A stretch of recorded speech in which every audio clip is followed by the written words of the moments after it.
Thanks for joining us. This is Notepad with me, Ibrahim Sani. In the set on the studio is Wing Cayley, the CEO of Whitetail Communications. Wing, thank you very much for taking the time to speak with us. Yep. It's rather rare for us to do the interview on this set. Unfortunately, my colleague has kicked us out of the studio, and here we are on this island set. But generally speaking, I want to ask you a lot of questions. Let's start off with Whitetail Communications.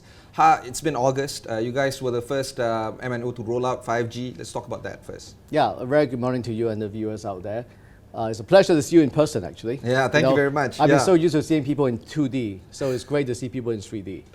But back to your point, I think Whitetail Communications, we have done quite well in being the champion of 5G. I mean, we had been a champion all along in the 4G world. We were the first in 2010 to launch nationwide 4G. So I think it's time for us to take the lead again in the realm of 5G. The issue on the telco sector is that the big players totally dominate the market. So how do you all come back from that notion of trying to beat the big guys? It's a great reset. The way you look at it, this is a great reset. I think for a very long time, the country has been dominated by certain players. We enjoy a free market competition. So I think we were introduced by the government as a catalyst into the industry to improve quality and shake things up a bit.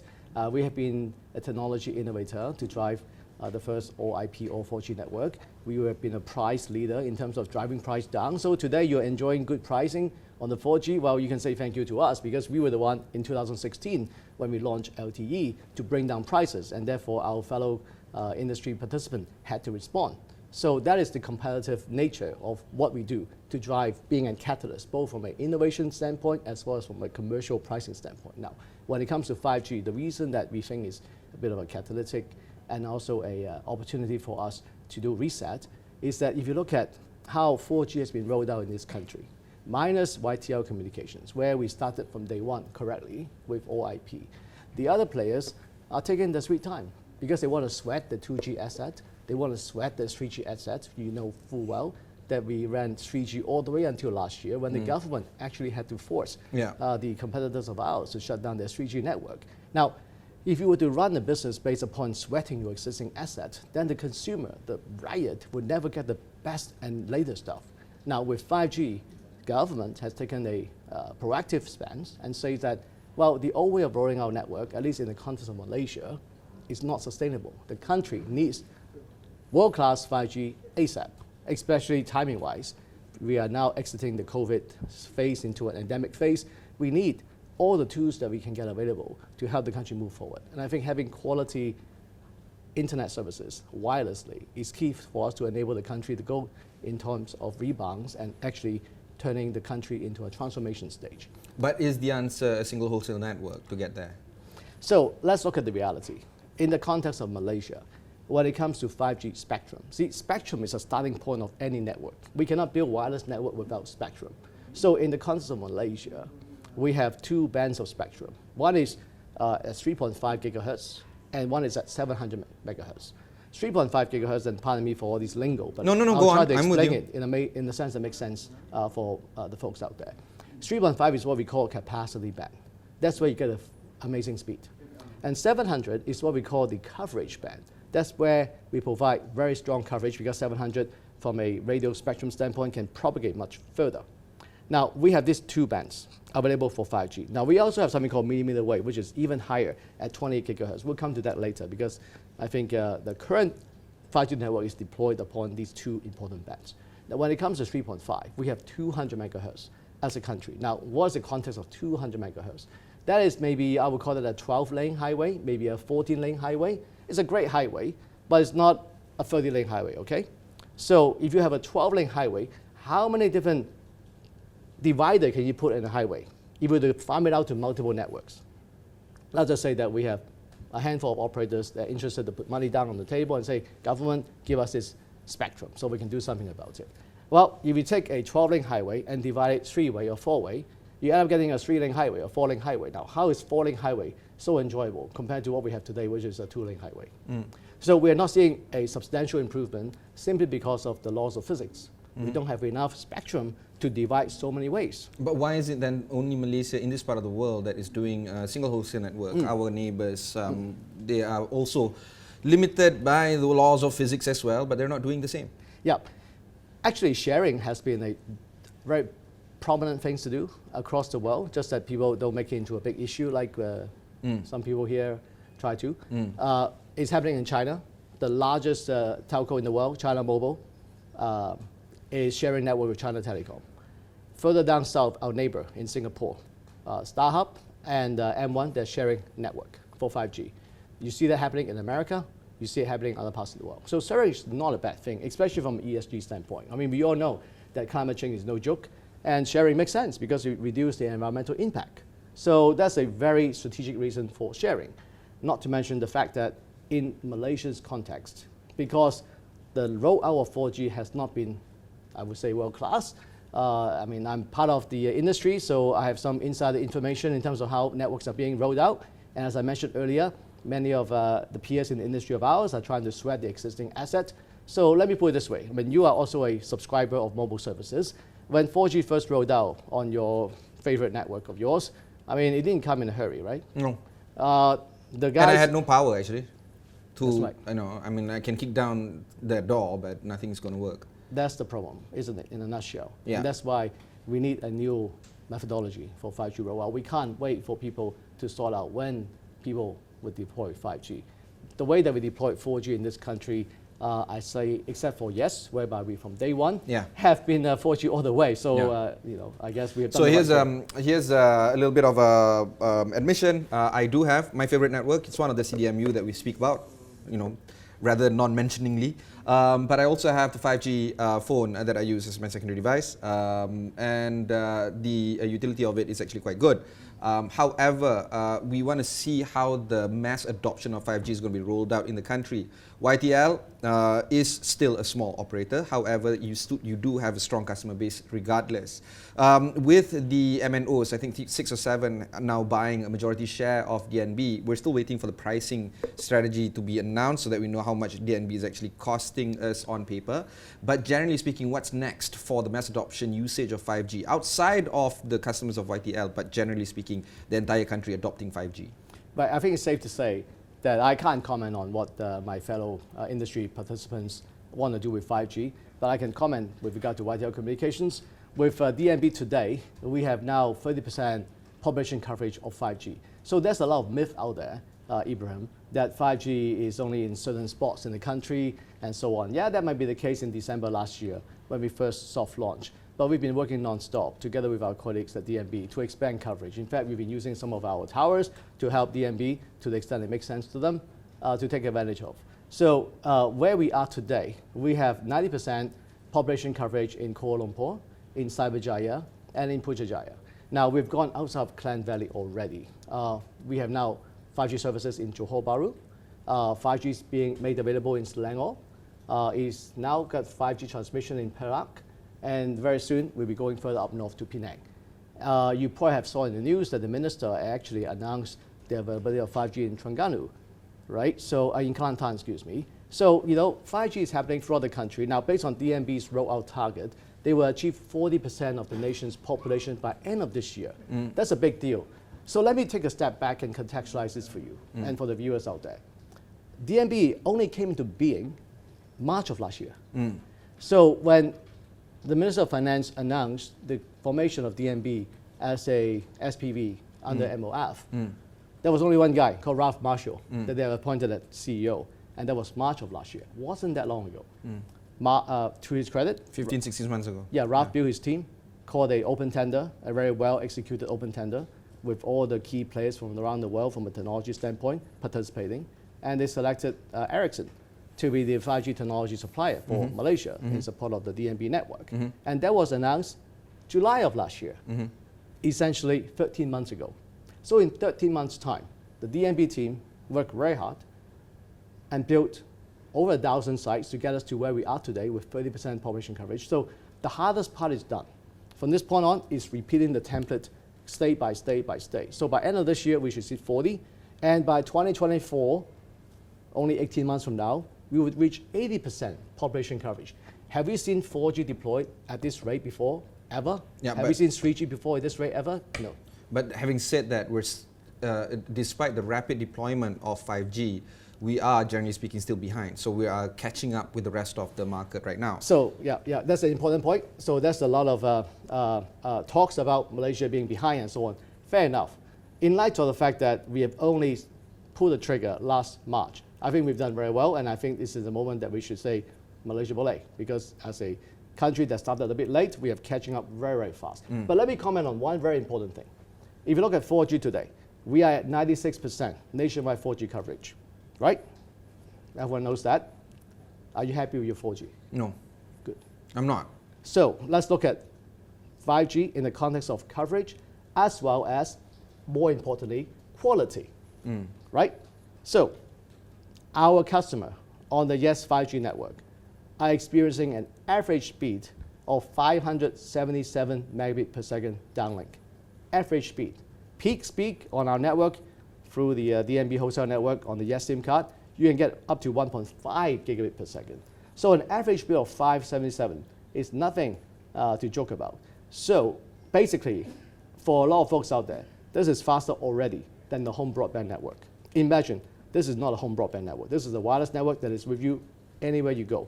30% today, 40% later this year, and 80% basically everywhere you go throughout the country in 18 months' time. That's a big deal.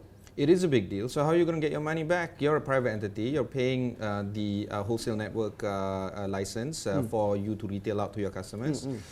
Are you making money? We are doing well. Let me explain this. And I'm not trying to take this question lightly. It's a very serious question. And we do believe that we have a differentiation. Let me explain why. From day one, see, I came to Malaysia 13 years ago and had this great honor to build this Yes network with my colleagues at Whitetail Communications. And one thing that we saw from day one, and also together with our board, is that it is important to invest the right technology foundation. The entire internet runs on a technology called IP. Right? We all know the importance of IP. Now, IP is an everyday word. Back 12, 13 years ago, it wasn't. But we saw correctly, IP is the most important enabling technology for any networks going forward, whether it's fixed or wireless. So we decided from day one that we should invest in a pure IP network. Now, Ibrahim, this is not a marketing point because it's very hard to explain. It's hard because you are a CEO and you're trying to be a marketer, but I'm not trying to challenge that. But allow me to continue that thought because it's a very important concept. Is that we invested correctly in a pure IP network. Till now, in 2022, we are still, Ibrahim, the only all IP network in this country. Now, what that means is that we don't have legacy baggage. Unlike the other network, 2G is not a pure IP network. 2G is a circuit switch network. 3G is a circuit switch with some IP bolt-on. 4G, the way that our competitors did it, is still a circuit switch with some IP network bolt-on. When we launched our LTE service in 2016, we were the first in the country to launch something called Voice over LTE. Now, Voice over LTE is what you see now every day because our competitors only enabled Voice over LTE last year. We launched with Voice over LTE with our nationwide LTE network in 2016, a full 5 years ahead of the industry. I'm not trying to brag here, but my point is that if you invest in the right technology, if you know what you're doing from a technology standpoint, from an architecture standpoint, you have a clean slate network, a modern network that drives the unit cost down, whereby the other competitors, every G that they carry, carries baggage, carry CapEx, carry OpEx. So how could they bring the price down in the context of 5G when they have all these legacy baggages that they have to deal with? They cannot run away from that. A good follow-up question would be to ask you, do you think that being small and being nimble actually enables you to get smaller unit economics out there? Absolutely. First and foremost, telco business is a scale business. Yep. Anywhere in the world. So which means that if you can manage your unit costs correctly, which we have, our total headcount is less than 1,000 people. We have a pure IP technology, modern network. We can manage our unit costs at a level that the other guys can only dream of. Therefore, we can pass the savings to the end users out there. So think about it. The reason I moved to Malaysia with my family, uprooted my family in America and come here is because I saw this amazing opportunity presented by the YTL group with this new license to go and build a brand new modern IP network to serve the nation. I thought this is something that I want to do. I want to be part of that project. And here we are. And the proof of the pudding is that when you look at our 5G price point at 58 ringgit for unlimited 5G, unlimited 4G, and unlimited phone calls, I don't think anyone else out there can match that price. their base cost is too high. If that is the case, let's talk a little bit more about growing your user base. I don't know what your user base is. I don't know whether you want to share 2.1 million. 2.9 million. 2.1 million. 2.1 million. Is that sizable enough? Is that the market that you want? How much? It's a great place to start with our 5G momentum. So do you have a target? You want to share with us your target of subscriber you base? see the industry is going through a lot of changes as we speak. You see an announcement about merger and acquisition happening in this industry. So there's some degree of consolidation happening. Now, forget about the Malaysian context. Let's look at global context. Every time there's a new change in G, it presents an opportunity for sea change in the industry dynamics. And that's why we are so excited. The change from 3 to 4 gave birth to Whitetail Communications, give us an opportunity to present a new solution to the country. Now that we've sorted our organization from a scale standpoint, from an infrastructure standpoint, from a channel sales standpoint, online sales standpoint, with 5 coming in, it gives us a tremendous opportunity to leapfrog. If you look at America, one that I'm quite familiar with, T-Mobile. You know, T-Mobile, when I was a young man, and I used to be a young man like you, right? Oh, thank you very much for calling me. Go on. When I was a young man, T-Mobile was like a yes. It's where, okay, that is, you know, smaller guy. Let's see what happens to T-Mobile. Now, T-Mobile is the dominant player in America. And that's why I believe that with the change of G, we also, similar to our friends in America, can use this as an opportunity to leapfrog because the new change, especially with the element of DNB providing level playing field for all players, give us the ability to compete at the service level. Are you trying to beat the market organically, or is there an M&A on the horizon?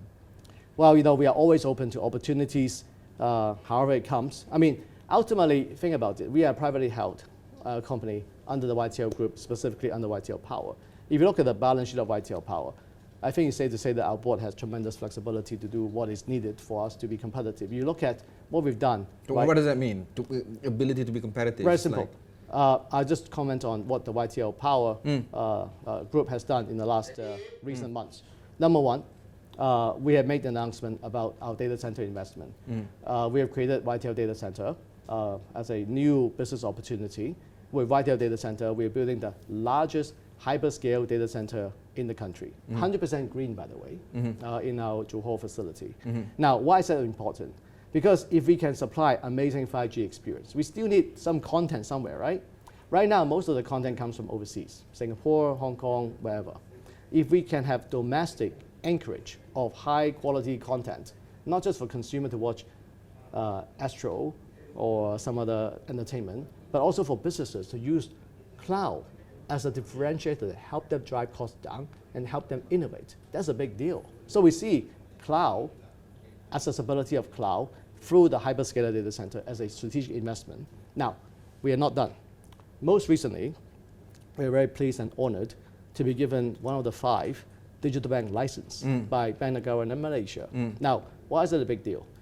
If you look at the banking industry today, right, we still have a fairly sizable banking divide, financial accessibility divide. So, financial accessibility and financial yes, access. That's right. Now, with a digital bank license, that enables us. Now, we won this license together with our partner, C Limited. Yeah, one of the 5, yeah. Right.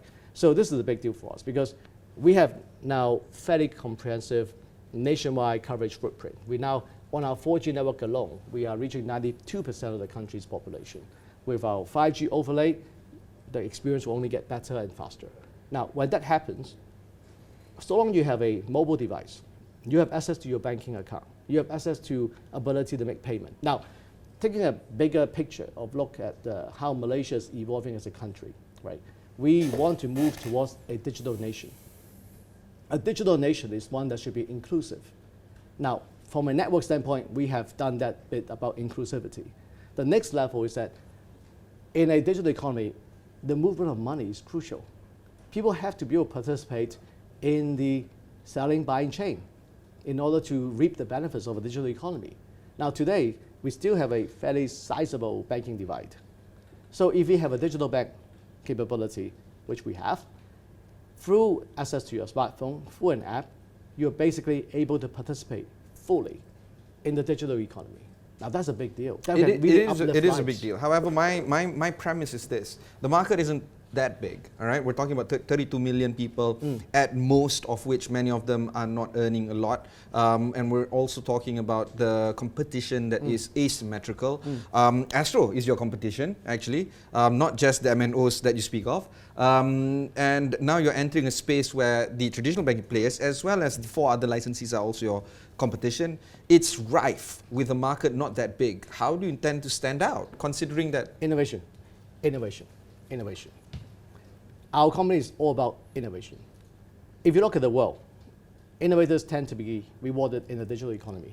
The world is moving towards a digital environment. In a digital environment, I think a lot of the legacy advantages would disappear. And those guys with the right idea and the ability to execute would stand out. I mean, we've seen T-Mobile is a good example in the realm of telco space, but you look at so many, I mean, I hate to say it, you got guys like Netflix, right, which is basically upending the entire game when it comes to content streaming. Yeah, but they're losing ground right now. The market share is a shadow of what it was. But the long game is that the world is moving towards online. The long game is that the world is moving towards cloud. So to the extent that we can create differentiation and innovation, which is why I think the DNB network, what the government wants to do with the DNB network is actually quite thoughtful. Because what the government is saying is that let's move away from infrastructure duplication. Because today we have 6 4G networks. Yeah. Why do we need 6? The country is not that big after all. So let's build a very, very strong, world-class 5G network that delivers the speed that I just talked about at 557. But then it opens up to single operator risk. Nope. See, DNB network is not exactly a single point of failure. Because DNB, see, this is the kind of tagline that people throw out there to scare people. Yeah. And we should debunk that myth this morning or this evening. Depending on when this airs. Go on. DNB only provides the radio. We are still responsible for the core. The heavy lifting of providing wireless services is not just the towers. Towers is the easy bit, to be honest. You get a permit, you erect a tower, you mount some radios, and you're done. That's DNB's role. Our role is to take that traffic and bring it all the way to the core so that we can process the traffic, interconnect it to the rest of the world, allow for the voice call to be processed, and allow for additional value to be added. That is the hard bit. We are keeping that. And it's respective to how the MNOs are rolling it out, respectively. Precisely. They're also keeping their own core. So we are not at a risk. That's why the concept of single operator risk is bad news is, in my view, is a red herring, because basically all they provide is just radio, all the towers. Now, if one tower were to fail, then because DNB's network is quite dense, then your phone is quite smart, you switch to the next tower. So it is not a risk. And people blow it out of proportion for whatever self-serving reasons, and I like to make sure that that's clarified today. Okay. We'll go for a short break. When we come back, we'll discuss a little bit more with Wing of Whitetail Communications.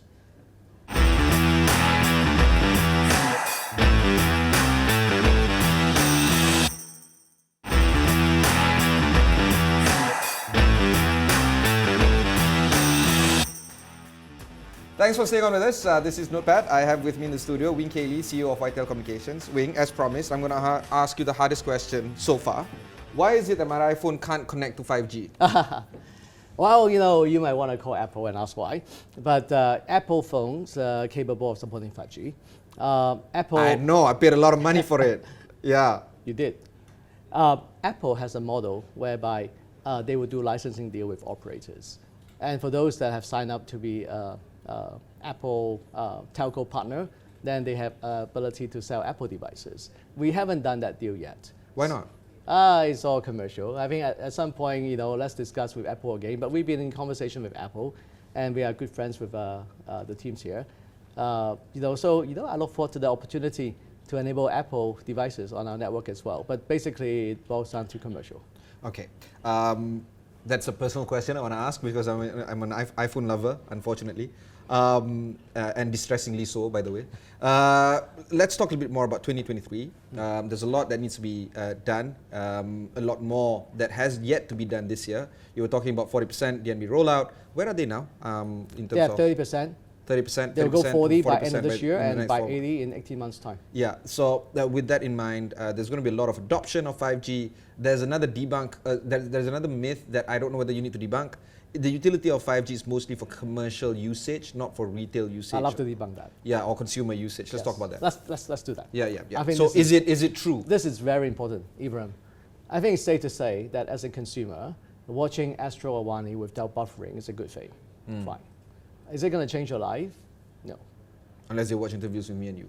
That will change your life, Yeah, especially this one. But go on. But when it comes to 5G, the real game changer and the real opportunity to uplift the country's GDP is about transforming industries. So if you look at one that I'm very close to these days, because we've just recently launched that not so long ago, which is healthcare. So just to update you and the viewers, we recently launched, together with our partner, First Ambulance, the first 5G ambulance in Malaysia. Now, why is that interesting, right, you might say? First Ambulance has been our customer for a long time, and they've been using our 4G services. We have this 4G telematics service, whereby they can monitor and track the vehicle's location, driver behavior, and all that good stuff. And then, as an innovator, and that's why innovation is the key, they thought, okay, since it is on our 4G network is pretty high performing, in fact the highest rated in customer satisfaction in the country, then why don't we enable that to allow for additional information to be shared with the hospital when the ambulance is en route to the hospital. So what they start sharing snapshots of ultrasound. They start sharing snapshots of the ECG read. Still live snapshots. while in transit. Yeah, this is WhatsApp. Yeah. Video, Yeah. pictures and stuff like that. And then I talked to Stephen, the CEO of First Ambulance, when we launched 5G. I said, hey Stephen, what can we do with 5G? You are the domain experts. You tell me, if we can give you fiber class performance without the burden of having a cable attached to your vehicle, which what is would you impossible. do? What would you do? What's the sky? He said that, hey, green skies. what if we do live telemetry? Okay, take that one step back. So he's a good partner to IJN, National Heart Institute. And we learned from our friends at IJN that cardiac problem is the highest reason for people to have to call ambulance for help. It's also the number one cause of death for Malaysia. That's exactly right. Yeah. And it's going down in terms of average age, now in the 40s. Yeah. 40s have heart attacks. Yes, it's rather 30s now. Rather concerning. Now, Klang Valley traffic. These ambulance, they also get stuck in traffic sometimes. So that is basically the golden hour that you're losing stuck in Klang Valley traffic. Now, how can we save lives? So Stephen and his team together with IJN, they thought, let's do that. Let's put an ECG machine and let's put ultrasound machine and do live telemetry feed into the hospital. So the hospital, emergency room technicians, doctors, can monitor real time the patient's condition as they change from minute to minute as the ambulance is en route. Another thing that we've done, we work with a company called Zoom. I'm sure you know about Zoom, video conference guys. And they brought in a partner called RealWear. RealWear provides a goggle. It's a very lightweight goggle that has a camera pointing forward. The whole purpose of RealWear is that RealWear, with a click of a button, you are connected to a Zoom call or a Teams call. It can support both platforms. Then the doctors in the hospital merely just connect to a Zoom call or Teams call, and they can see a live feed from the ambulance of what the technicians are seeing. And they can guide the technician, this is called remote guidance, how to provide life-saving technique when the ambulance is en route. The end result of this is that we are able to cut down what IJN experts told us, the door-to-balloon time by half. Door-to-balloon? Balloon. Oh, okay. That saves lives. I think it's great for techies like us to talk about how technology can improve lives, and we do that. But this is actually technology that saves lives. Okay. By using that time to save people. I still hate to hesitate this. These are all visions and clear case studies that can be executed, assuming that you can get this right solution. When I went to Las Vegas for the CES back in 2018, 4 years ago, the Verizon CEO was demoing in front of me on a virtual surgery that can be done using 5G. 4 years ago. It has not yet been done. So this is the idea where I want to share with you. How do you bring vision to execution, considering that something like Verizon and their remote surgery that was demoed to us 4 years ago is still not being carried out? something like this, while it may save lives, and it will actually, not me, it will save lives, what will be the translation of time needed for us to get there from point A to point B? It's like the Maslow hierarchy. You don't need to go to the highest tier from day one. We can start with the lower tier as well, safety and security. Let me put it this way. Malaysia, there are a lot of business owners out there watching this show, which I appreciate, and I'd like to address an important point. Most of them are suffering with not having good broadband for their premises, whether they have a factory or warehouse or logistic hub. With 5G, we are basically delivering wireless fiber to them. What it means is that they have the benefit, the capacity of a fiber, the low latency of a fiber, without the burden and hassle of having a cable or waiting for a certain fiber provider to figure out when they will deploy fiber to the area. So I think 5G is a game changer purely in the area of providing and leapfrogging and turbocharging businesses with fiber class broadband wirelessly. And we can do that right now. But beyond that, let me talk about something that's so important. We are interested in data center, right? Everyone is building data center. Data center is a new arms race around the world. The Googles, the Microsoft, the Amazons, they're all putting data centers all over the world. Why? Because the world's innovation is moving towards the cloud, right? From a business standpoint. Many businesses are now running the entire business on cloud. Now, in the context of Malaysia, there are a lot of businesses, and we have a lot of very entrepreneurial businessmen. What we need to enable them with is with this wireless fiber capability, that they can connect their factories, their warehouse, their staff, wherever they are, to the cloud, where the cloud can bring about the benefits of artificial intelligence and big data to help the human do a better job, reduce costs, improve efficiency. So there are all these things that we can do. This is the ultimate convergence between cloud and wireless network. That's what brings transformation opportunities to numerous industries, not just the ambulance guys, but also to the warehouse guys, to the factory guys, and we are talking to a lot of factory folks out there. They absolutely see this as a benefit. One more thing. Many of the factories, and people are building factories for the last several years because of the demand of healthcare products and so on. And a lot of these factories, they don't even have time to lay fiber in the factory. And they don't want to lay fiber. No, that's not their business. Their business is something else. With 5G, they basically have fiber level performance in the air throughout the factory, which means that if they have 5G in the factory, then basically all the devices, all the instrumentation can be transmitted near real time to the cloud for processing and help provide real-time feedback. So this is the idea, right? You want to have visionary ideas like the ambulance people, tangible, very, very concrete rollout plans. So what's the plan for YTL in terms of servicing these two kind of visions? We love it because this is the kind of things that we enjoy doing as an innovator, and we are invested and structured to do that. Let me explain that. We have a company called Exchange in Malaysia, which is, we are a majority shareholder. It's an SI company, system integration company. So what we do now is that we work with partners from around the world, and we are friends with many of the guys out there that have been driving a lot of 5G innovation. Friends in industry like Qualcomm, we also work with Microsoft, we work with Google, work with Amazon and so on. Yeah. So our job is that we built a very large scale network, and now with 5G to turbocharge it. So we're in the business of distribution, fundamentally, from a value chain standpoint. So if we can distribute, what can we do to add value on top? By bringing all these partners in. Now, we can also do that too. But at the end of the day, if you are the business owner, you are the MD of a manufacturing facility, you said, Wing, I don't want you to give me all these different Lego blocks, and I have to figure out how to wire them together. No, I need someone to help me wire this stuff together. Yeah, end-to-end solution. That's why we have our system integration company. I think this is the time for us to really shine and really show the world what we can do as a company, not just to deliver a SIM card. Delivering SIM card, most people can do, but delivering real solutions, driving real business results and impact. We've done that already with 4G, and we can't wait to do a lot more of that with 5G. So does that translate to the business being a consulting role as well? The systems integration company is not just integrating systems. As a solution company, you have to be consultative. So M&A in the air? Well, let's see how things goes. There you go. Okay, one more short break. When we come back, we'll discuss a little bit more with Wing of Whitetail Communications.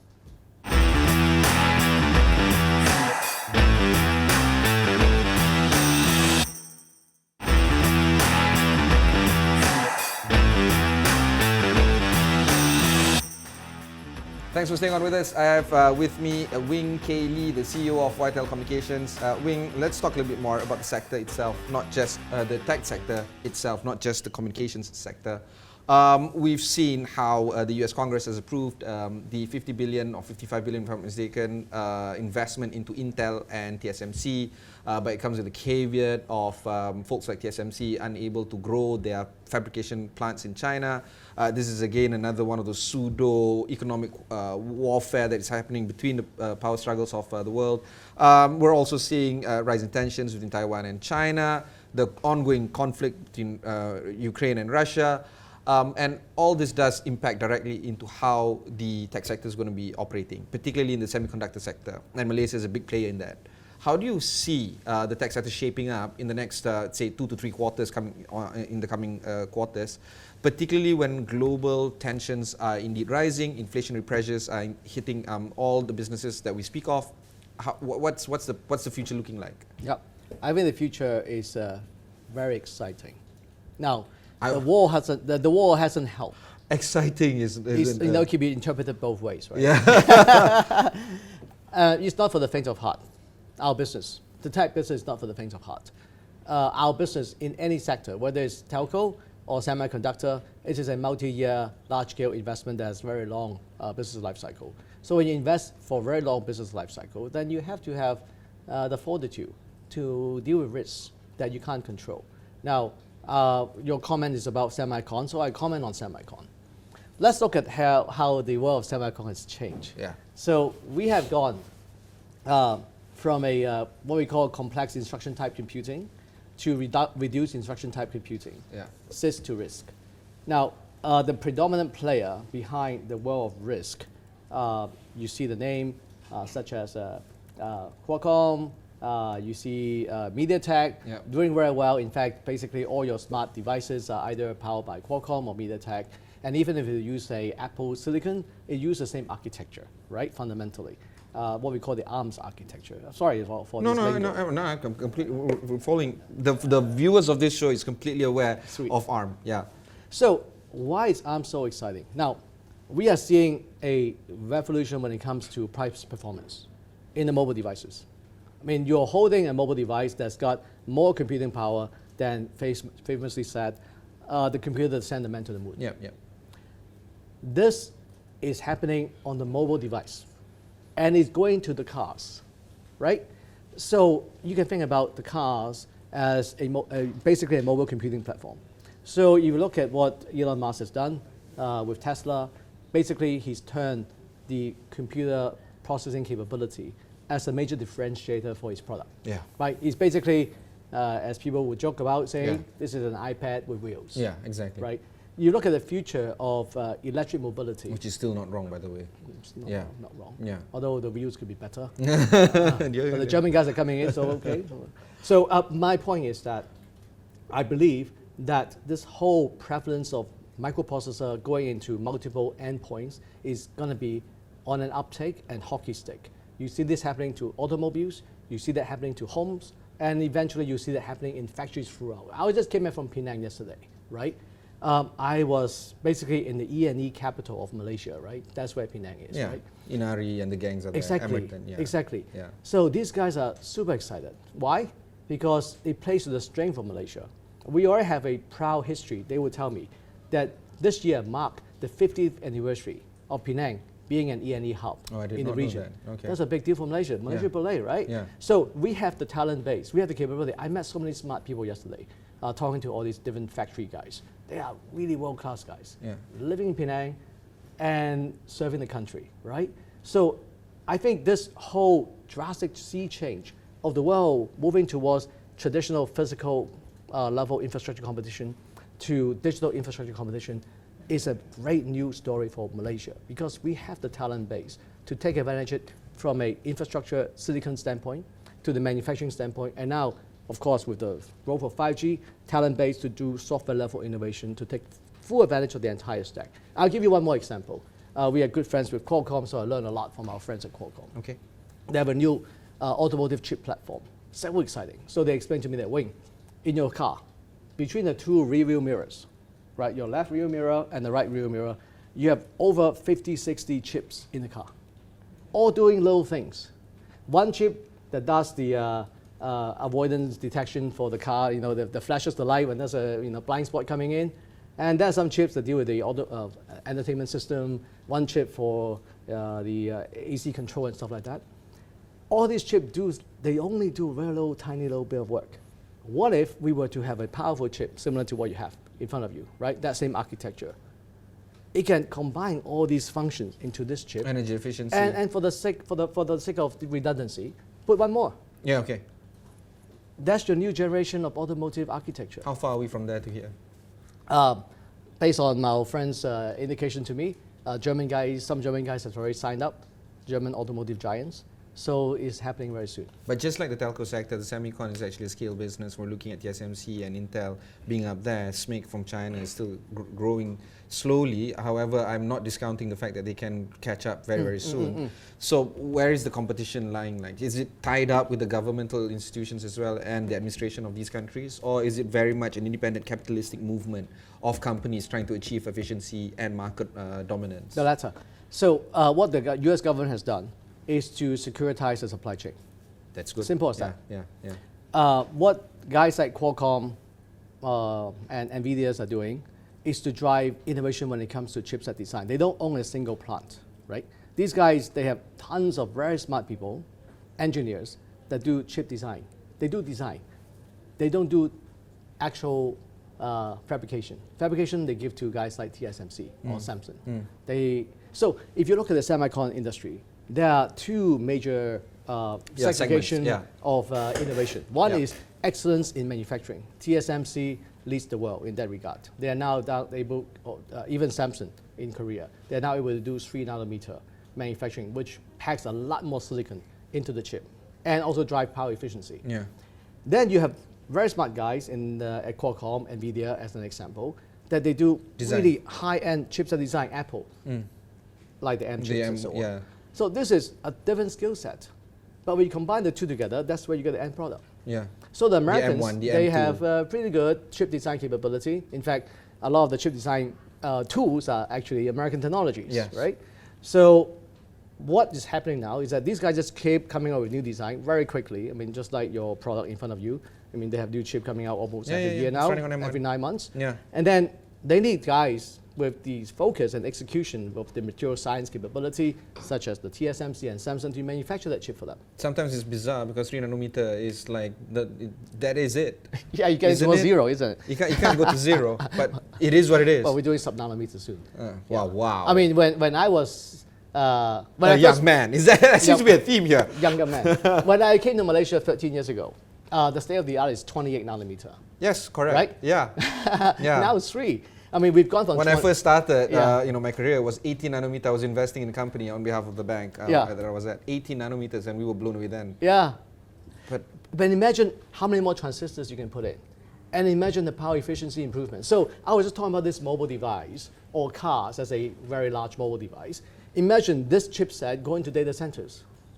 That's a big deal. And that's what people are working on. So the future of data farm isn't that widespread kind of gigafactories that we have today. We can still do that, Ibrahim. But think about data center. Data center is bad news from an ESG standpoint. Agreed. Because data center, the highest consumption point of data center is electricity. Yes. If you can drastically reduce data center electricity consumption water by moving towards water is a byproduct of consumption because of cooling. See, you consume a lot of electricity, therefore you have to cool the chip down, right? Because the chip. But generally speaking, it's no good for ESG. Exactly. Because ultimately it's physics, right? The energy has to go from one state to another state. Your chip is inefficient. The energy turns to the heat, and therefore you do spend more money to cool it down, right? Simple as that. So we have high efficiency chip based on an ARM-based architecture, which is what these guys are doing, then we can totally change the game. The next generation of data center may not even have to need all this water cooling. May not even need to pay all this very expensive, exorbitant electricity bill. They might be able to run purely on solar. They might be able to purely run on hydro. Why not? Or wind. That changes the game, right? Because the requirements is actually lower. And changes where you can deploy data centers, and changes how quickly we can enable AI for communities massively throughout the world. That changes the game. But of course, the bedrock of all these changes is, of course, still communications. We still need to talk to each other. Computer to computer, computer to human, human to human. That's basically what I think 5G can help us. Because what 5G gives us is the ability to have fiber class communication wirelessly. So computer to computer, computer to human, human to computer, all this will be sorted with a wireless fabric that give you fiber quality connectivity anywhere you go. It's literally the fibers in the air. That's 5G, right? So that's why 5G is so exciting to us, and I would say one more time that I think the government made a good choice to accelerate 5G deployment with this Astro. All right. Final question, Wing, before we end, is of course the level of commitment that the government is doing when it comes to rolling out the 5G. It has been a long, drawn-out process. However, we are seeing markers every step of the way. On this show, we've had DNB, we've had Axiata, we've had Maxis now, we have you, we have all the content operators, including developers. I hesitate to use app developers, but systems developers who are, they can't wait to get 5G up and running and deploy the solutions for folks like you to give to your customers. Is the end completion in sight when it comes to consumers like us? Let's face it, that most of us are still part of the CDMU universe, and some of us like me are on yes as well. Do you feel that the mass adoption is actually near already, and the whole talk of single wholesale, dual wholesale, kind of debate is actually passé already? Everything's passed. For the consumer watching us right now, when am I going to get 5G in earnest? Today, we have over 100 models of smartphone in Malaysia that support 5G, minus one particular brand that you like. So I think it's safe to say that In love, not like. I'm in love. Okay, I respect that. But I think that the latent accessibility of devices is there. My job and my colleagues' job is to create awareness. 30% is not a percentage coverage that is something to laugh about. It's a substantial coverage, and very soon we have 40%. So my job, along with my colleague at YTL, is to continue to drive awareness and channel distribution so more people in Malaysia can have access to 5G. See, to have 5G, you need two things. You need someone like Yes to give an amazing plan. At 58 ringgit, the lowest cost of 5G tariff in the world, right? So it's available in Malaysia. I really hope you can make money from that price point. We can. And this is really going against the grain. The whole world is under inflationary pressure. Everyone's trying to find excuse to raise price. Telecommunication segment for inflation is actually the one dropping, as well as other technology products, food and everything else, education, healthcare, everything goes up. But we are dropping. Yes. But anyway, sorry to interrupt. So the other is that, well, having the service plans available, having 100 or so of these devices available out there, doesn't mean a thing if the affordability of those devices are not there. Yeah. So if I may just say one more thing, not only that we launched this infinite plan that provide basically the price point that ends all debates about price point at 58 ringgit, unlimited 4G, unlimited 5G with no FUP and unlimited calls. We also have this Infinite Plus product. With Infinite Plus, we even give you, as an end user and your viewers, a free phone, whether it's Vivo, Oppo, Xiaomi, Redmi, Samsung, free. So long they commit to us for 36 months. Now, people will say that 36 months is a long time. I would say no, because you've been using your phone for much more than that with your SIM card. And in our view, they give us 36 months of their commitment. We also commit back to them 36 months of pricing guarantee of 58 ringgit, the lowest pricing. So it works tariff. both ways, the guarantee? Yeah, it works both ways. And if you look at the total cost, and one thing that we must, I would like to ensure that our viewers understand is that the riot out there needs to understand the concept of total cost. Financial literacy, isn't it? Is that you have all these other plans out there. If you break down all these hidden charges and all this upfront payment, your total payment is actually a lot more. Yeah. In our case, it's a straightforward 36 times your monthly tariff. That's it. That's all you pay us. Not There's a no dollar more, hidden cost. not a cent more. Yeah, so this is a win for the riot out there. So we are doing our part, right, to ensure that price point is accessible, devices are available for free, and last but not least, our job now is to make sure that we push the journey to as many people in Malaysia as possible. So we also have branched out from our Yes Store and our dealer channel. We also added the convenience of online channel. So now customer can go to yes.mine and sign up. We go for a simple eKYC, you know your customer. Yeah. Everything's done online in the comfort of their house. And we'll send them a SIM card totally free. and they can activate and use right away without leaving the house. Does this correspond with some of the offerings that you're going to do with your digital bank? Absolutely. I So- think that's the logistics. See, if you take a look at, Because eKYC through digital bank, you know who I am already, and everything is bank approved. so Bank Negara approved. I would So- like to just say that I think Shopee customers and Yes customers in Malaysia will be the first to enjoy our digital bank offering. Oh yeah, congrats. Shopee's also. It's exciting, isn't it? It is exciting. Yeah. Sorry, just one more follow-up question before we end this interview. When we see these kind of offerings being done to the market, there is a psychology that you have to deal with in terms of customers switching brands or attrition rate between between telcos. If I'm not mistaken, an Ipsos study shows that the customer attrition rate amongst for telcos is actually quite high. People switch out very often, particularly post-paid customers, not so much prepaid. Do you feel that this works both ways, in your favor, against your favor as well? Because Yes. As a young challenger, if people want to switch out, we have an opportunity to welcome them, right? We believe that fundamentally, I mean, we have what I consider a level playing field when it comes to the rules of engagement, because Malaysia, we do support mobile number portability. yeah, So what that means is that the riot are not bounded Yeah. to one telco, Yeah. right? It's our job to give them an offer that they want to embrace. If we do a good job, give them a good offer that resonates with them, and we do a good job providing superior customer experience. For instance, our mobile app called the MyYes app. Basically, many of the customers now, they don't even have to call us anymore. Everything can be done through the MyYes app. And that's the highest rated telco app in Malaysia. So we win in all these areas of innovation, right? And our job is to broaden the reach of our services and capability and awareness to the riot. Then more people can hopefully say yes. fantastic. All right, we'll end right there. That was our interview or our conversation with Wing Kay Lee, the CEO of Whitetail Communications. If you've missed any part of this interview, just head on to astro.com. You can look for YTL or Yes or Whitetail Communications or Notepad. All those are key highlight or tag hashtags that you can use when finding these kind of interviews or interviews like this. You can also look for DNB and 5G as well. Until then, thanks very much for watching and catch you in the next one.